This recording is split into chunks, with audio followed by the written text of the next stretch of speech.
Lucas 9. Tendo Jesus convocado os 12, deu-lhes poder e autoridade sobre todos os demônios, e para efetuarem curas.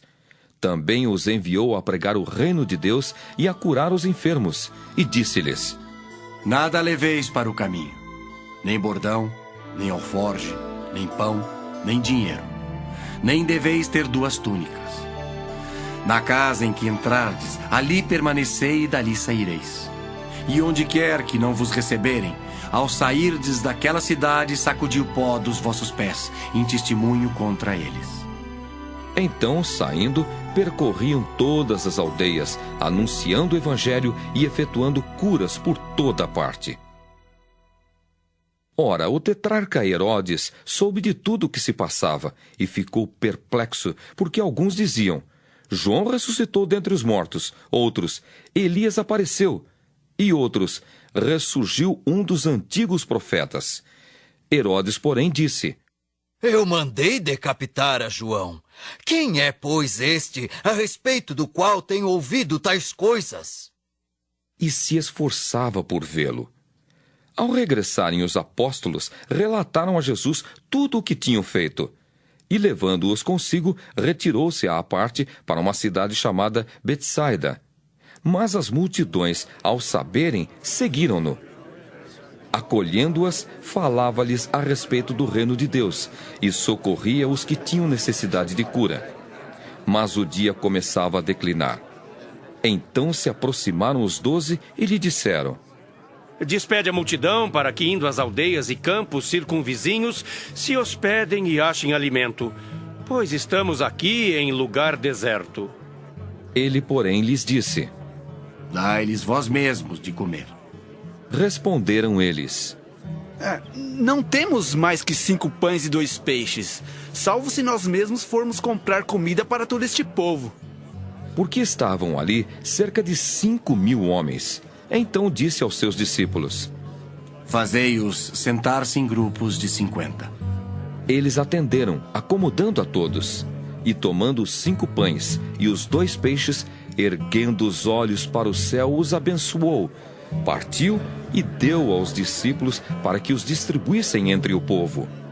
Todos comeram e se fartaram, e dos pedaços que ainda sobejaram, foram recolhidos 12 cestos. Estando ele orando à parte, achavam-se presentes os discípulos, a quem perguntou: Quem dizem as multidões que sou eu? Responderam eles: João Batista, mas outros Elias. E ainda outros dizem que ressurgiu um dos antigos profetas. Mas vós, perguntou ele, quem dizeis que eu sou? Então falou Pedro e disse: És o Cristo de Deus. Ele, porém, advertindo-os, mandou que a ninguém declarassem tal coisa, dizendo: É necessário que o Filho do Homem sofra muitas coisas, seja rejeitado pelos anciãos, pelos principais sacerdotes e pelos escribas. Seja morto, e no 3º dia ressuscite. Dizia a todos: Se alguém quer vir após mim, assim mesmo se negue, dia a dia tome a sua cruz e siga-me. Pois quem quiser salvar a sua vida, perdê-la-á. Quem perder a vida por minha causa, esse a salvará. Que aproveita o homem ganhar o mundo inteiro, se vier a perder-se ou a causar dano a si mesmo? Porque qualquer que de mim e das minhas palavras se envergonhar, dele se envergonhará o Filho do Homem quando vier na sua glória e na do Pai e dos santos anjos. Verdadeiramente vos digo, alguns há dos que aqui se encontram, que de maneira nenhuma passarão pela morte, até que vejam o reino de Deus. Cerca de 8 dias depois de proferidas estas palavras, tomando consigo a Pedro, João e Tiago, subiu ao monte com o propósito de orar. E aconteceu que, enquanto ele orava, a aparência do seu rosto se transfigurou e suas vestes resplandeceram de brancura. Eis que 2 varões falavam com ele, Moisés e Elias, os quais apareceram em glória e falavam da sua partida, que ele estava para cumprir em Jerusalém. Pedro e seus companheiros achavam-se premidos de sono, mas, conservando-se acordados, viram a sua glória e os 2 varões que com ele estavam. Ao se retirarem estes de Jesus, Disse-lhe Pedro: Mestre, bom é estarmos aqui. Então façamos 3 tendas. Uma será tua, outra de Moisés e outra de Elias. Não sabendo, porém, o que dizia. Enquanto assim falava, veio uma nuvem e os envolveu, e encheram-se de medo ao entrarem na nuvem. E dela veio uma voz, dizendo: Este é o meu filho, o meu eleito. A ele ouvi. Depois daquela voz, achou-se Jesus sozinho. Eles calaram-se, e naqueles dias a ninguém contaram coisa alguma do que tinham visto. No dia seguinte, ao descerem eles do monte, veio ao encontro de Jesus grande multidão. E eis que dentre a multidão surgiu um homem, dizendo em alta voz: Mestre, suplico-te que vejas meu filho, porque é o único. Um espírito se apodera dele e de repente o menino grita e o espírito o atira por terra, convulsiona-o até espumar e dificilmente o deixa depois de o ter quebrantado. Roguei aos seus discípulos que o expelissem, mas eles não puderam. Respondeu Jesus: Geração incrédula e perversa. Até quando estarei convosco e vos sofrerei? Traze o teu filho. Quando ia se aproximando, o demônio o atirou no chão e o convulsionou. Mas Jesus repreendeu o espírito imundo, curou o menino e o entregou a seu pai. E todos ficaram maravilhados ante a majestade de Deus. Como todos se maravilhassem de quanto Jesus fazia, disse aos seus discípulos: Fixai nos vossos ouvidos as seguintes palavras: O Filho do Homem está para ser entregue nas mãos dos homens. Eles, porém, não entendiam isto, e foi-lhes encoberto para que o não compreendessem, e temiam interrogá-lo a este respeito. Levantou-se entre eles uma discussão sobre qual deles seria o maior. Mas Jesus, sabendo o que se lhes passava no coração, tomou uma criança, colocou-a junto a si e lhes disse: Quem receber esta criança em meu nome, a mim me recebe. E quem receber a mim, recebe aquele que me enviou. Porque aquele que entre vós for o menor de todos, esse é que é grande.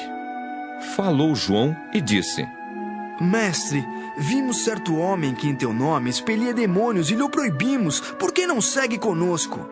Mas Jesus lhe disse: Não proibais, pois quem não é contra vós outros, é por vós.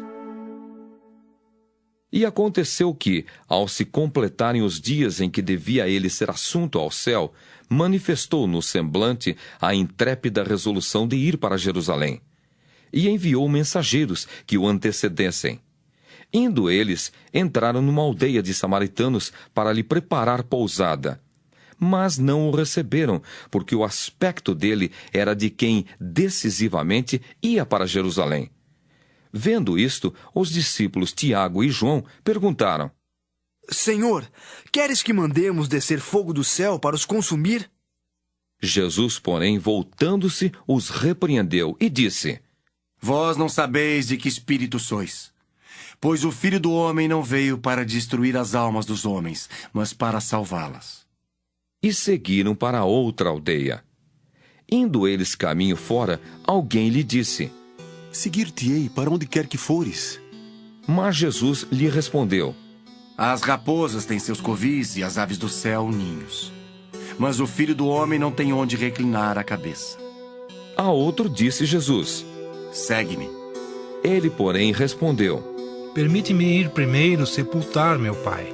Mas Jesus insistiu: Deixa aos mortos o sepultar os seus próprios mortos.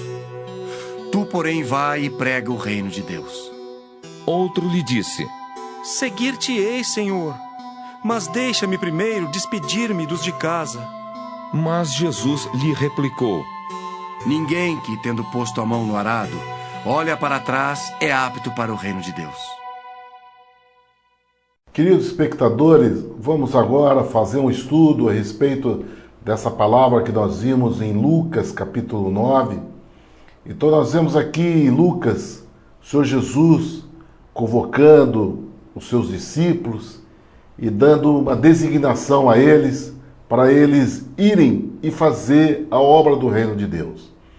Querido, nós vamos ter agora um entendimento que o Senhor Jesus vai fazer a respeito da obra do reino de Deus, para nós entendermos isso, porque no mundo hoje, queridos, há tantas definições, tanta palavra, tantas posturas no mundo religioso a respeito do comportamento daquilo que Jesus trouxe para nós.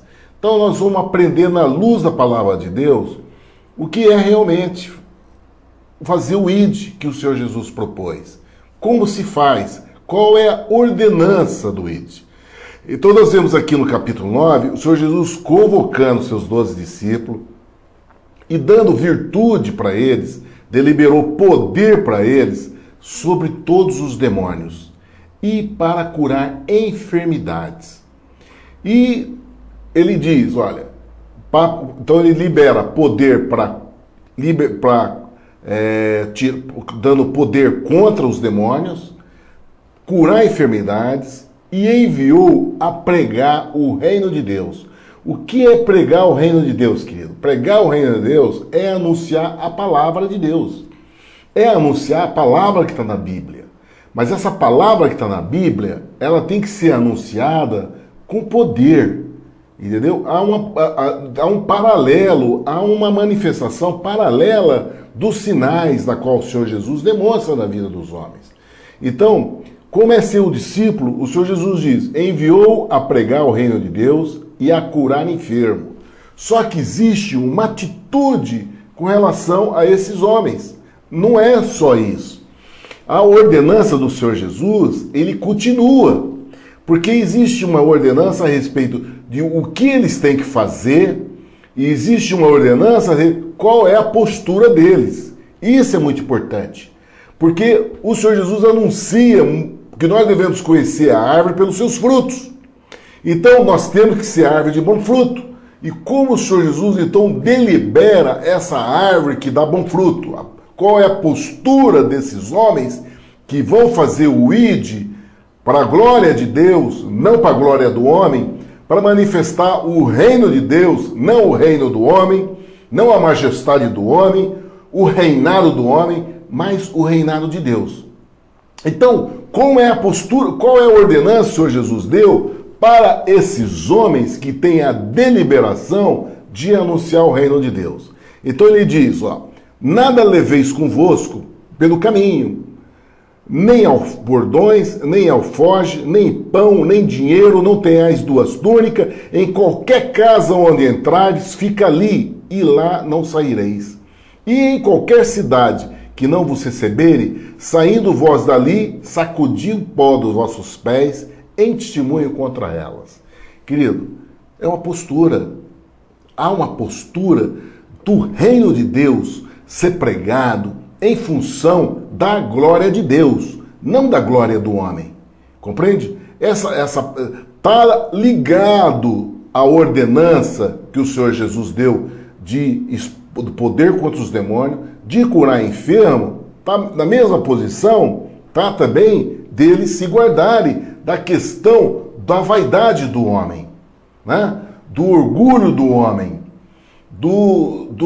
da busca de um salário humano, que esse salário humano, ele dá para o homem a questão da soberba da vida, da soberba dos olhos, compreende? Que o Senhor Jesus quer preservar os seus discípulos. Os seus servos não tem que ser pago o salário em função daquilo que o homem pode trazer para ele.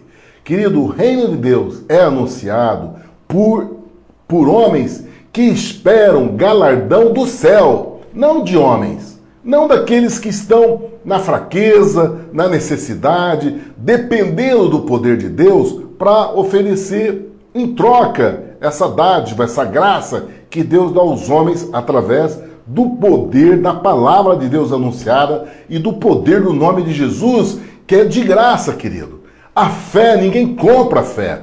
A fé você não compra em bar, em mercearia e nem supermercado. A fé é dom de Deus. E você adquire ela ouvindo a pregação da palavra de Deus. E ela é de graça, porque é o Espírito Santo que faz. É o dom de Deus e é o Espírito Santo que faz. Ninguém paga por isso. Ninguém tem que comprar isso, né? Então é isso que o Senhor Jesus está falando. Para os discípulos dele, para aqueles que são servos do Senhor Jesus, o fruto que tem que dar é esse. De não estar preocupado quanto que está a conta do banco, o que vai comer, o que tem no carro, o que tem no bolso, quanto que vai receber, tá? Quanto que vai receber quando recebe os convites para ir pregar, quanto que vai pagar, você dividir o caixa da oferta, o caixa dos dízimos que é pregado, né, da pregação, da oferta que vai ser colhida naquela noite, qual vai ser o caixa. Querido, isso não é reino de Deus, isso é reino do mundo, isso é reino dos homens. Nós estamos vendo aqui a pregação do reino de Deus. Então o Senhor Jesus diz que esses homens, os discípulos, queridos, Lucas descreve que esses homens, os discípulos do Senhor Jesus, recebendo essa ordenança, eles saíram pelas aldeias anunciando o evangelho, fazendo cura por toda parte.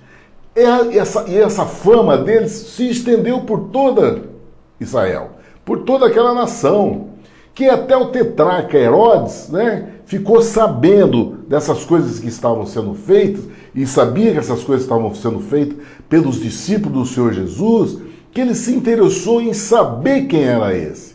Ele até disse, olha, mas eu mandei decapitar João, porque ele estava se achando que fosse João. Mandei decapitar João, mas quem é esse de quem eu ouço dizer essas coisas? Se referindo a Jesus. E diz ali que ele procurava ver Jesus. Ele procurava ver. Querido, esse é o poder de Deus, que impacta a sociedade, impacta o homem. A sociedade, quando existe, querido, essa palavra anunciada na unção do Espírito Santo, anunciada por aqueles homens que pregam o reino de Deus, não reino desse mundo, não reino de homens, nem reino de congregações, quando pregam o reino de Deus para a glória de Deus, querido, há uma notoriedade em toda a face da terra, em todo local. O anúncio disso, da presença de Deus no meio dos homens, essa notícia ela é divulgada. Não através da mídia e nem pela compra do poder do dinheiro de comprar horário de televisão. É de graça, querido. Não há necessidade de você cobrar com altos valores horário de televisão para você conquistar um horário na mídia, para conquistar os homens e adquirir o poder através disso. E está tirando 13º, tirando o dízimo até do 13º daqueles que precisam dessa palavra, daqueles que precisam ter o sustento, que Deus dá o sustento da alegria deles para sustentar a família, de ter alegria nos cuidar da família. E muitos lobos vestidos de cordeiros que vêm lapidar a finança do povo que precisa da palavra de Deus, que precisa da presença de Deus, de uma palavra que manifesta a presença de Deus. Então nós vemos aqui a posição do Senhor Jesus de colocar os seus discípulos anunciando essa palavra, e há uma divulgação nisso. Quando você está na unção, quando você está na presença de Deus, para a glória de Deus, querido, essa palavra ela é por si, pela própria glória de Deus, ela é espalhada aos homens. Foi aquilo que aconteceu com os discípulos do Senhor Jesus, que até o rei daquela época, naquela região, ficou interessado em querer conhecer. E aqui, queridos, o Senhor Jesus não comprou horário de televisão, não comprou horário da mídia para ele fazer essa divulgação. Era a própria cura que as pessoas adquiriam e o conhecimento dessa palavra anunciadora do reino de Deus é que se propagou naturalmente. Ninguém precisou pagar altos recursos por isso. E aí, queridos, essa população seguiu o Senhor Jesus. E chegou no final do dia, os apóstolos, até incomodados com essa situação, chegou para Jesus e pediu para ele: Senhor, já está declinando o dia e o povo está aqui, né? Porque o Senhor Jesus estava ali com essa multidão, pregando a palavra do reino. O Senhor Jesus ali, ele anunciava anunciando, pregando o reino de Deus. E sarava todos aqueles que necessitavam de cura. Estava ali uma multidão. E o Senhor Jesus manifestando essa pregação dessa palavra. E as pessoas que precisavam de cura, havendo cura. Que a multidão não saía de perto dele. Todos eles sentiam o benefício da presença do nosso Deus. Que o dia estava se findando. E os apóstolos ficaram incomodados em ver aquela multidão e todos ali já com fome, preocupados que alguém pudesse comer, e chegaram ao Senhor Jesus pedindo para despedir a multidão, para que a multidão pudesse, na volta, passar pelas aldeias e comprar alguma coisa para comer. E olha a atitude do nosso Senhor Jesus Cristo. Nosso Deus, querido, Ele não tira nada de ninguém. Ele não tira, querido. Ele dá. Nosso Deus é um Deus de amor, querido. Ele não vai nunca meter a mão no teu bolso para tirar as coisas. Quem faz isso é o ladrão, querido. Nosso Deus, Ele dá abundância, querido. Além dele oferecer uma palavra poderosa que nos dá conforto, paz, alegria na presença de Deus, a justiça de Deus, a consciência tranquila na presença de Deus, da justiça de Deus feita em Jesus Cristo. Ainda nós temos, querido, a certeza de que Ele vai cuidar do sustento da nossa vida física, da nossa vida, do nosso corpo físico. Que ali que aconteceu ali naquele dia, que os apóstolos preocupados com essa posição de dar alimento para aquele povo, o Senhor Jesus falou, por que vocês mesmos não dão alimento para eles? E os apóstolos falaram, mas nós só temos 5 pães e 2 peixes. Como é que nós vamos alimentar essa multidão toda? Só se nós formos sair e comprar comida para todo esse povo. Jesus falou, o que vocês têm? 5 pães e 2 peixes. Jesus falou, então manda-se assentar em grupos de 50. Então os apóstolos fizeram isso. E aquela multidão que tinha em torno de quase 5.000 homens, o Senhor Jesus mandou se assentar em grupo de 50 e eles se assentaram. O Senhor Jesus, então, pegou aqueles 5 pães e 2 peixes, olhando para o céu, abençoou, partiu e deu aos seus discípulos para que fosse distribuído. Querido, dessa distribuição, eles todos comeram e sobraram 12 cestos de pedaço de comida. Aqui, queridos, o Senhor Jesus alimentou, ali naquele dia, cerca de 5.000 pessoas. E todos ficaram saciados do alimento. É essa diferença, querido, de que é o nosso Deus, quando a presença dele se faz no nosso meio. Há um conforto, querido. Ele supre a nossa necessidade. Ele dá para nós o conforto. Ele não tira nada de você, querido. Nosso Deus dá. Nosso Deus é amor. Ele não está preocupado com aquilo que você tem, que você possa oferecer alguma coisa para Ele. Porque a única coisa que Deus pede para você, querido, é sua fé. Ele não pede nada material, porque Ele fez toda a matéria. Ele é dono do rei, Ele é dono do ouro e da prata. Ele é dono, Ele tem a glória desse mundo, foi feita pela mão dEle. Tudo foi feito pela mão dEle. Então, a única coisa o único tesouro que Deus procura no homem é a fé no coração. É a única. É a única coisa que Ele te pede, a fé. Você não precisa ficar preocupado com aquilo que você tem que dar. Nós vamos lá estudar as epístolas, Paulo, que diz, que ele fala, aquilo que você tem que fazer é aquilo que está no teu coração. Você tem que dar com alegria, querido. É a alegria que se dá. Não se dá, Ele não pede nada para você dar com tristeza, porque se você dá com tristeza, Deus não recebe, querido.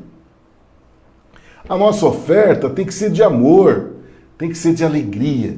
Ninguém tem que dizer quanto que você tem que dar. 13º, 10% disso, 10% daquilo. Ninguém tem que dizer isso para você, querido. Porque Jesus, Ele estabeleceu uma aliança nova no nosso coração, que não é estabelecido por mandamentos de homens para você estabelecer. A aliança agora não está na pedra da lei. A aliança agora está no teu coração. Ninguém tem que dizer para você. Aquela palavra de Malaquias que diz né, do devorador, isso ficou no Antigo Testamento, querido. O Senhor Jesus deu uma nova aliança para nós. Agora é oferta de coração, de amor. Você não tem que seguir padrões baseados no Antigo Testamento de cultuar Deus através do Antigo Testamento. O Senhor Jesus fez uma nova aliança com nós, querido. Há uma nova unção. Por isso que agora a Shabada é essa, né? Porque os discípulos de Moisés, né? A lei de Moisés tinha os levitas, né? Os levitas, o povo de Levi, que eles não podiam ter terra. Então, para eles se manterem ali, a deliberação dele é de consagração na casa de Deus, todos os outros irmãos dele podiam ter terra, mas ele não. Então foi deliberado para Moisés os irmãos dar 10% da renda deles, porque a função deles era de sacerdotes da casa de Deus. Só que isso ficou na antiga aliança. A lei dos 10% ficou na lei levítica, dos levitas, dos filhos de Jacó, dos 12, dos patriarcas. Na nova aliança, queridos, não existe mais isso. Agora é oferta de coração, é de amor, querido.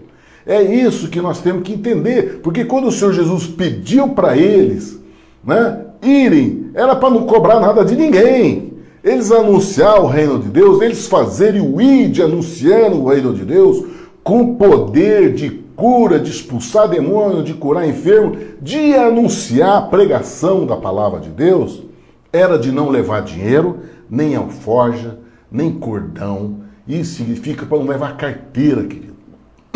Não levar talão de cheque, não ter conta bancária, não estar preocupado em quanto vai tirar da população, do povo. Diz, se recebendo numa casa,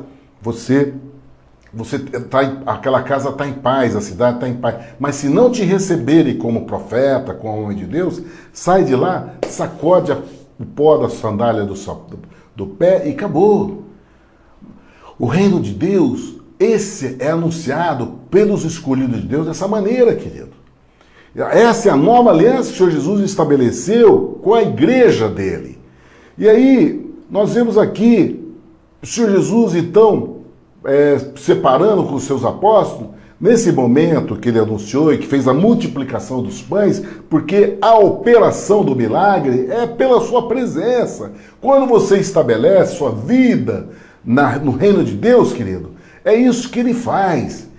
Por isso que não precisa que alguém venha se tirar de alguém. Você não tem que tirar de ninguém. Sabe por quê, querido? Porque ele vai te dar. Assim como ele multiplicou pães de 5.000 pessoas. Se você estiver firmado nele, ele vai multiplicar a bênção da tua vida. Ele vai multiplicar o sustento da tua casa, os cuidados.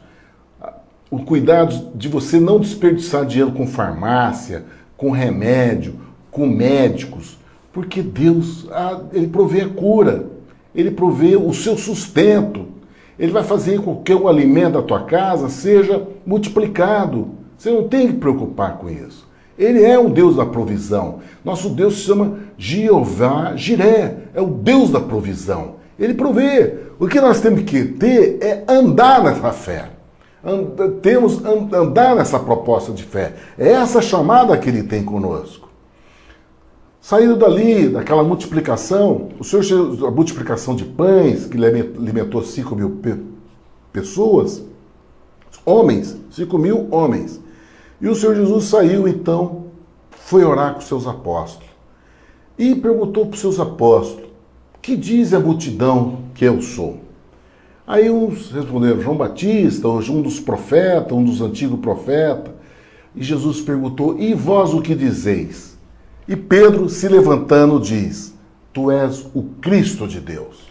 Quando o Senhor Jesus ouviu isso, falou para Pedro, anunciou para Pedro, olha, é necessário, olha só como que o reino de Deus se estabelece, querido. Olha como é que o Senhor Jesus estabeleceu o reino de Deus sobre a vida dos homens. Porque quando Pedro anunciou, tu és o Cristo, Filho de Deus, o Senhor Jesus chamou os apóstolos e disse, é necessário que o Filho do Homem padeça muitas coisas, seja rejeitado dos anciões e dos escribas, e seja morto, e ressuscite no terceiro dia.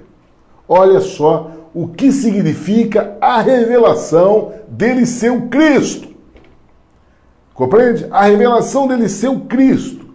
Ele diz, em cima dessa palavra que Pedro falou, ó, tu és o Cristo de Deus, né, o ungido de Deus, Jesus remendou, ó, é necessário que o Filho do Homem padeça, seja crucificado, morto, morto e ressuscite no terceiro dia.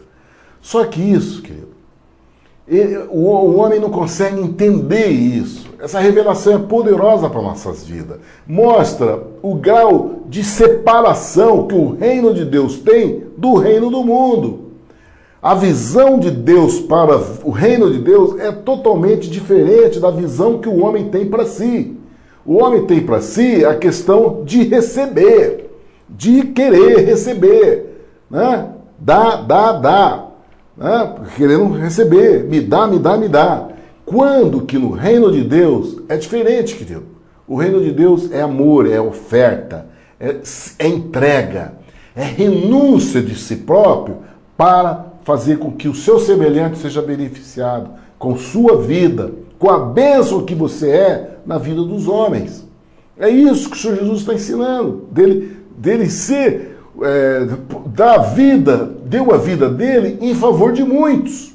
Porque isso que ele está anunciando, que ele seja rejeitado pelos anciãos, pelos escribas, e seja morto, e ressuscite no terceiro dia. Isso é que ele deu a vida dele em favor de muitos. Compreende? Isso é o Cristo. Isso é ser Cristo em mim.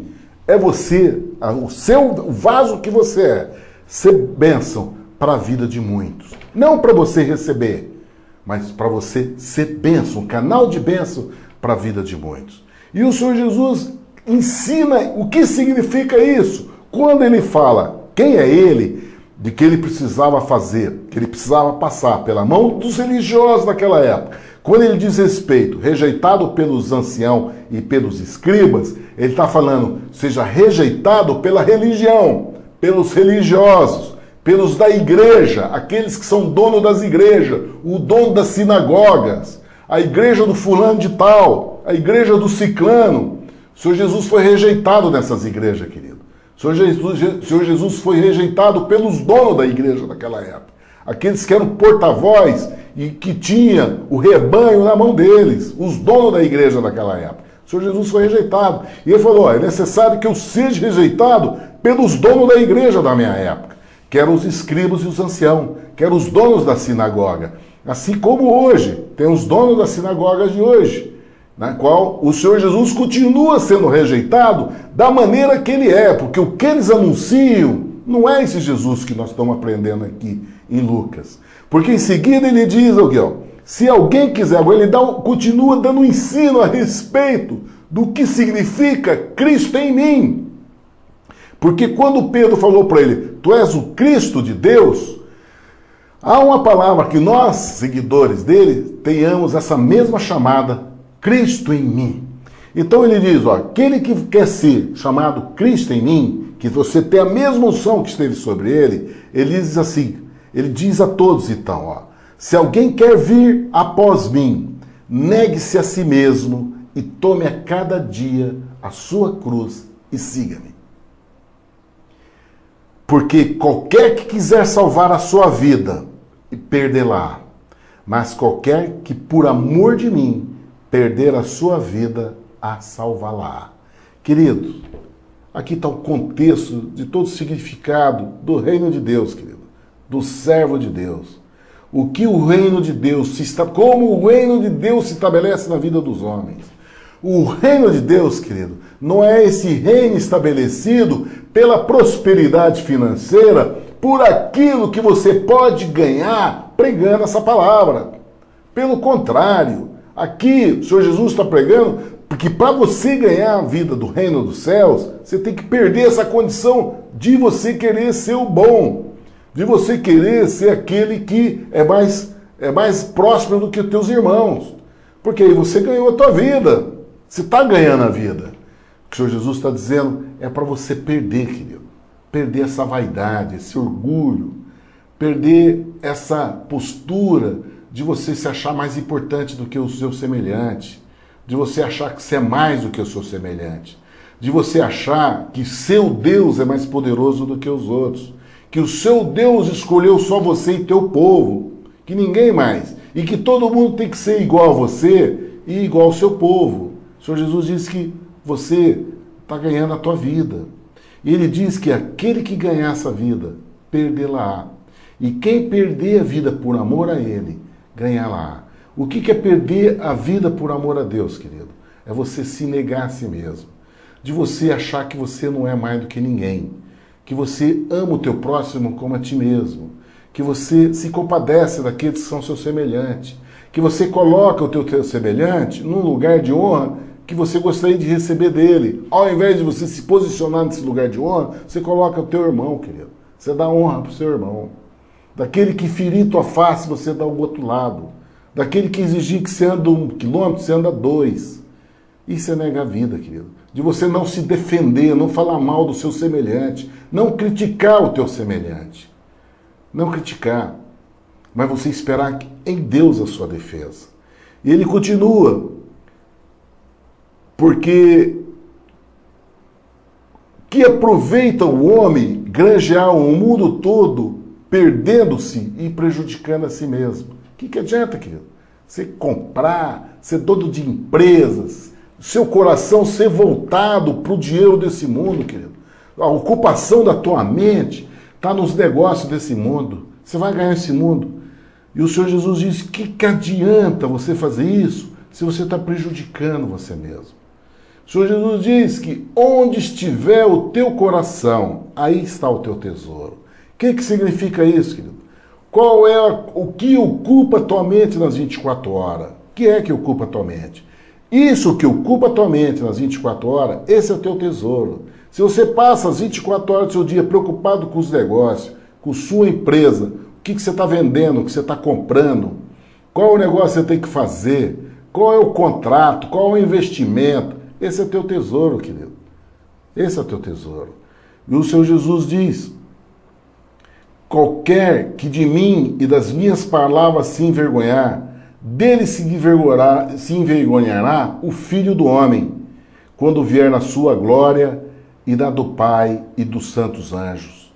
Em verdade vos digo que dos que aqui estão, alguns que estão aqui não hão de provar a morte até que vejam o reino de Deus. Querido, o Senhor Jesus ali, quando ele está dando essa palavra de entrega, de você entregar sua vida, de você negar você mesmo, para que o Senhor Jesus reine no teu coração, para que o amor de Deus reine no seu coração. Ele dá um anúncio nessa palavra. Ele olha aqui, para vocês entenderem o que é o reino de Deus. Alguns que estão aqui não provarão a morte antes que conheçam o reino de Deus. Porque é isso que nós temos que entender, queridos. Nós entendemos o que é o reino de Deus, porque nós somos materiais, nosso mundo voltado pelos órgãos do sentido. Desde criança a gente aprendeu a relacionar com o mundo através daquilo que a gente vê, daquilo que a gente ouve, das informações que nós recebemos, daquilo que nós aprendemos. Mas o reino de Deus não é isso.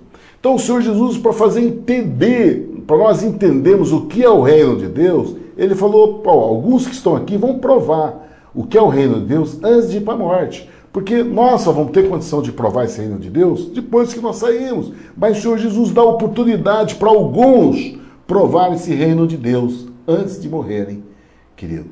É isso, esse convite que o Senhor Jesus tem para alguns discípulos, de você provar o reino de Deus, de você viver essa condição da entrega, da presença do Senhor Jesus no teu coração. Aí ele chama, a palavra diz, 8 dias depois dessa palavra, o Senhor Jesus chamou Pedro, João e Tiago e subiu para o monte. Tá? E subiu para orar. Quando eles chegaram lá no monte, de repente, ele estava orando, o Senhor Jesus estava orando, e Lucas descreve que ele se transfigurou, a aparência do seu rosto, a sua roupa, ficou branca, muito resplandecente. Então, é um branco que resplandecia, querido. É um branco que resplandecia. No livro de Marcos diz que era um branco que nenhum lavandeiro na terra tinha capacidade de fazer. Tal era a exuberância desse branco.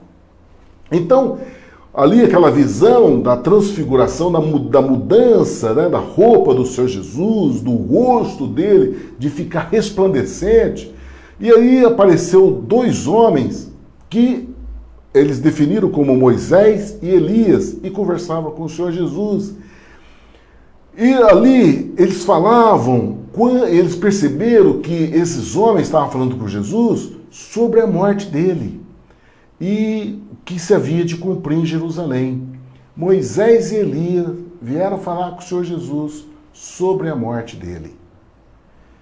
E Pedro, então, ali extasiado com aquela situação, e a sensação que eles tinham, que eles estavam carregados como se fosse um sono, né? Eles estavam como se fosse um sono ali, eles estavam como se estivesse tendo uma visão num sono, e viram a glória daqueles dois homens que estavam ali com o Senhor Jesus.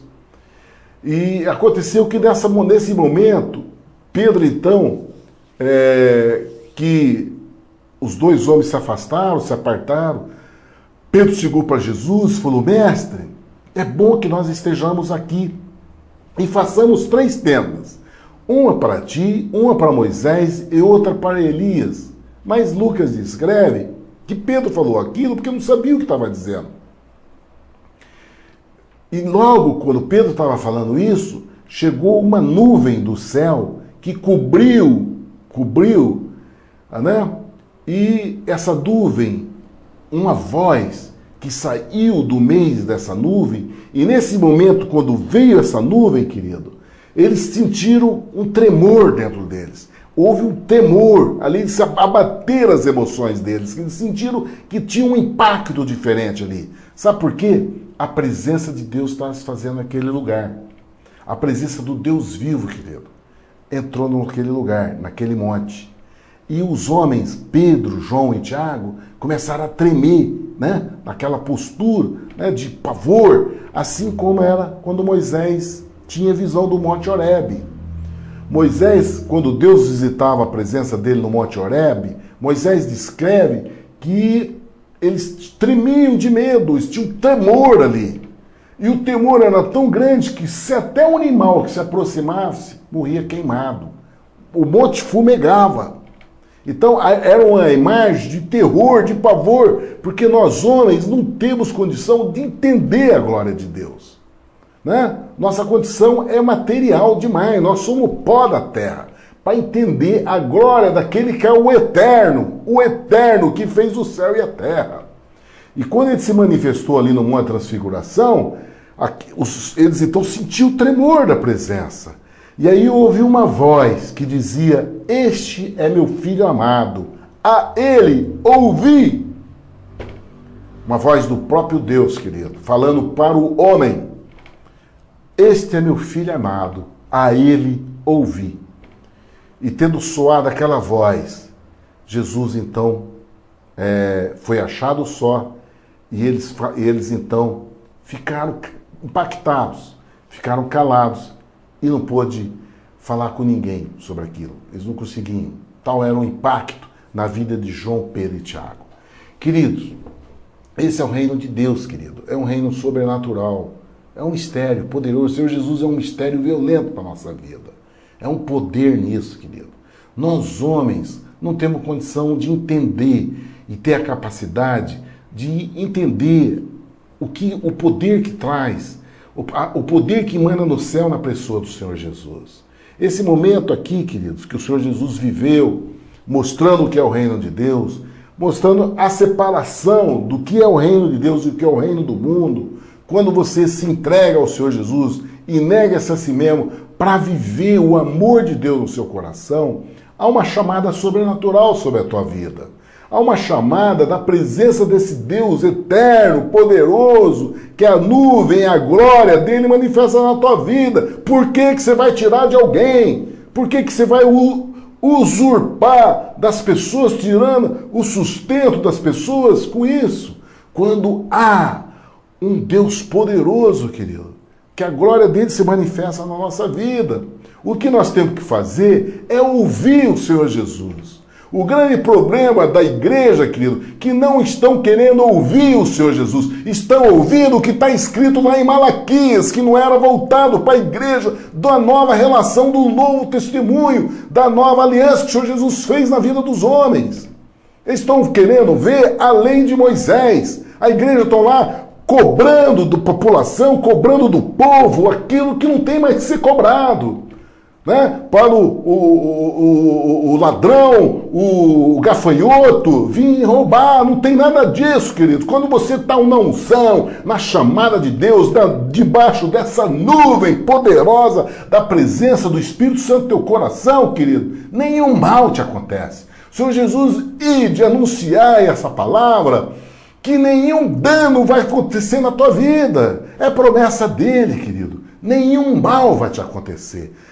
E nenhum mal vai acontecer. Vai pisar sobre serpentes, escorpiões, sobre todos os poderes das trevas, vai andar altaneiramente, nenhum mal vai te acontecer. Essa é promessa, e não diz que você tem que pagar nada não, filho. O Senhor Jesus não cobra nada de ninguém. Por que que a igreja continua insistindo em ficar olhando Malaquias, cobrando do povo aquilo que está escrito, que não diz mais respeito à nova aliança?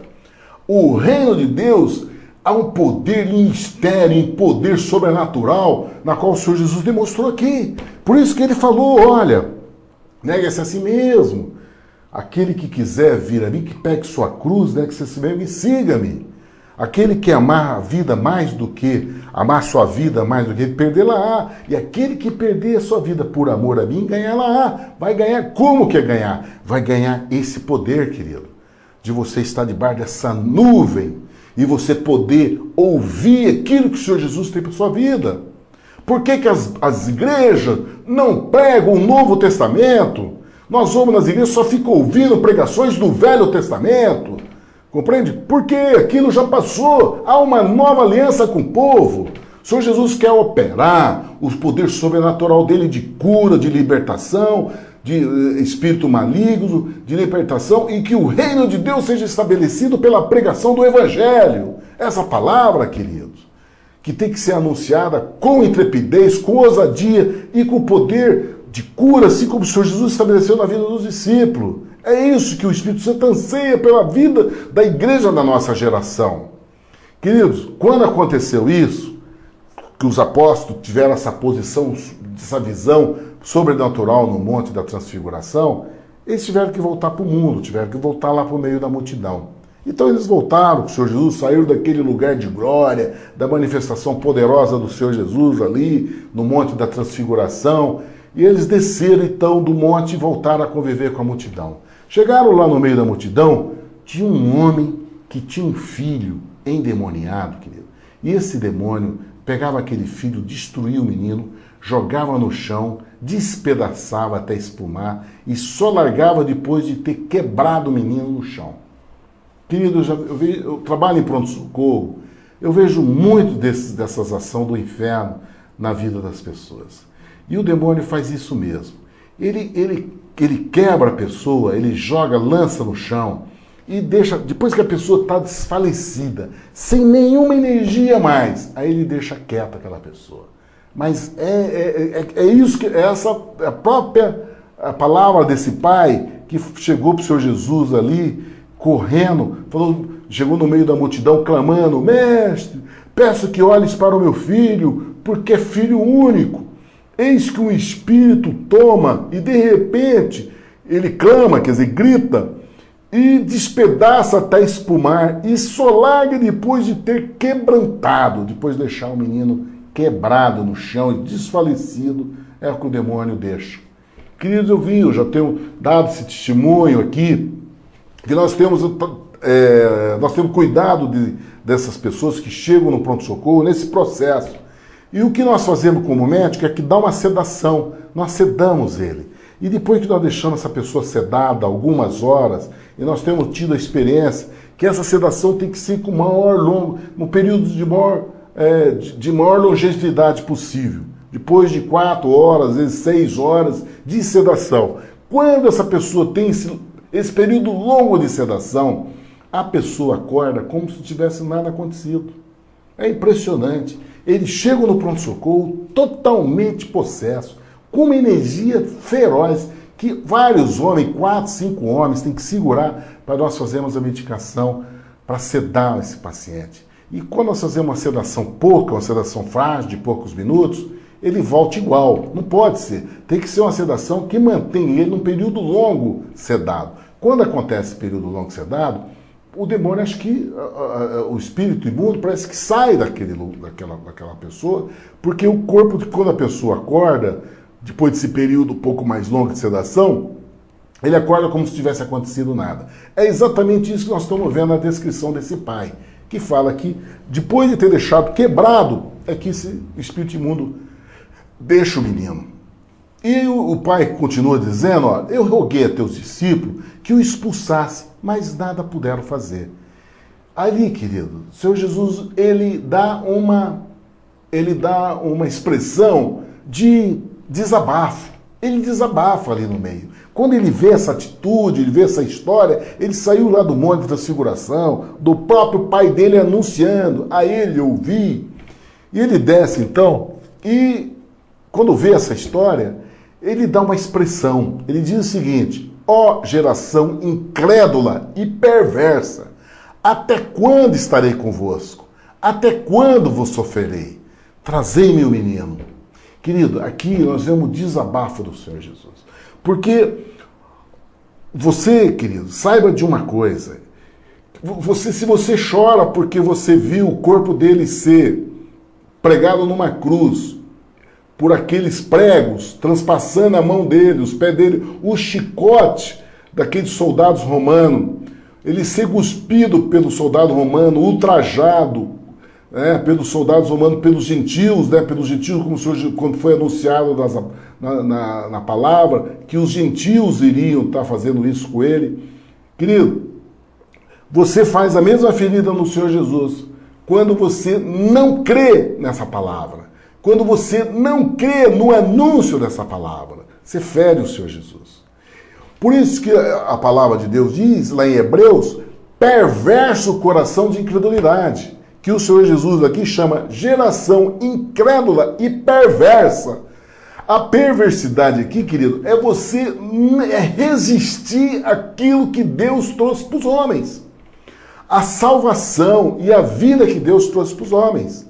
Esse é um perverso coração de incredulidade. É o que o Senhor Jesus está denunciando aqui. Perverso. A incredulidade de você não reconhecer o poder de Deus sobre a vida do homem. O anúncio dessa palavra de libertação, de cura, de salvação. E aí então o Senhor Jesus ele dá esse desabafo. Né? Puxa, até quando eu vou sofrer a convivência com essa incredulidade? Até quando, queridos?